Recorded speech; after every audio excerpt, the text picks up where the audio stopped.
Petugas Pos Waipirit temukan banyak pelanggaran oleh pelaku perjalanan.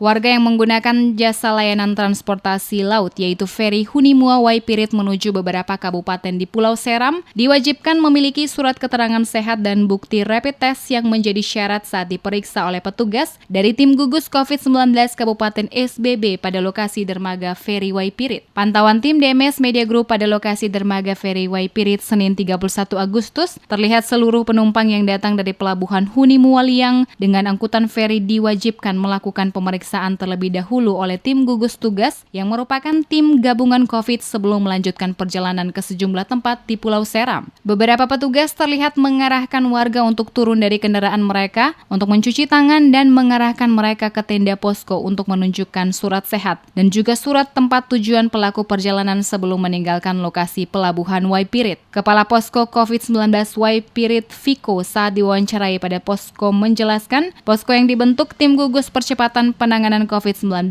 Kabupaten SBB ini tujuannya menerapkan protokol kesehatan bagi pelaku perjalanan dari Pulau Ambon yang akan bepergian ke beberapa kabupaten di Pulau Seram. Ini dalam rangka menuju adaptasi kebiasaan baru. Pemeriksaan pada pelaku perjalanan akan diperketat oleh petugas yang bertugas pada lokasi pelabuhan Waipirit dalam beberapa waktu ke depan karena Kota Ambon kembali menerapkan PSBB transisi tahap keempat yang berlangsung saat ini. Untuk itu, Viko meminta pemerintah Kota Ambon untuk lebih memperketat pengawasan pada pos poin yang berada di kawasan perbatasan Kota Ambon dan Kabupaten Maluku Tengah karena sangat disayangkan jika petugas yang bertugas pada posko Waipirit ini terpaksa harus mengembalikan beberapa pelaku perjalanan dari Kota Ambon yang akan menuju ke beberapa kabupaten di Pulau Seram karena tidak memiliki surat keterangan sehat.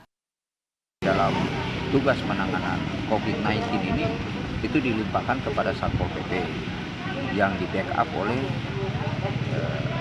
TNI dan kepolisian. Adapun tujuan yang kita lakukan di sini itu melaksanakan protokol kesehatan dalam rangka menuju new normal. Pak, kira-kira sejauh ini berapa banyak pelanggaran yang didapatkan di sini, Pak?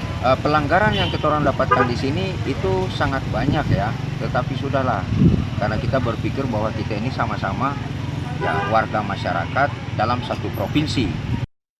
Sejak didirikannya posko COVID-19 di lokasi pelabuhan penyeberangan Waipirit, ini juga ditemukan banyak pelanggaran-pelanggaran yang dilakukan oleh pelaku perjalanan seperti tidak dapat menunjukkan surat keterangan sehat dan surat keterangan tempat tujuan. Untuk itu, Viko menambahkan, bahkan sampai saat ini banyak pelaku perjalanan tidak dapat menunjukkan surat keterangan sehat dari puskesmas, termasuk bukti rapid test saat diperiksa petugas, dan ini juga dinilai sebuah pelanggaran karena tidak sesuai dengan peraturan Gubernur Nomor 42 Tahun 2020.